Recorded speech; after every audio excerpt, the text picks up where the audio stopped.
তাহলে বাংলাদেশ কি ম্যাচটা জিতেছে শেষ ওভারের ব্যাটিংয়েই? অনেকেই বলবেন হ্যাঁ, মাত্র 10 বলে অপরাজিত 31 রান আর টানা 4 বলে 4 ছক্কা হাঁকিয়ে ইতিহাস গড়েন মোহাম্মদ সাইফুদ্দিন। তার ঝোড়ো ইনিংসে 186 রানের লড়াকু সংগ্রহ পায় বাংলাদেশ। এর আগে ওপেনিংয়ে 120 রানের দুর্দান্ত জুটি গড়েছিল সাইফ হাসান ও তানজিদ হাসান।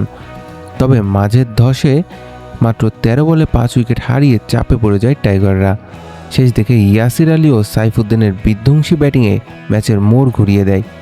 177 রানের লক্ষ্য তাড়া করতে নেমে শুরুতেই 3 উইকেট হারায় জিম্বাবুয়ে। এরপর সিকান্দার রাজা কিছুটা লড়াই করার চেষ্টা করলেও রিশাদ হোসেনের স্পিনে ভেঙে পড়ে পুরো লাইন আপ। রিশাদ একাই তুলে নিয়েছেন 4টি উইকেট, মেহেদী হাসান যোগ করেছেন 3টি।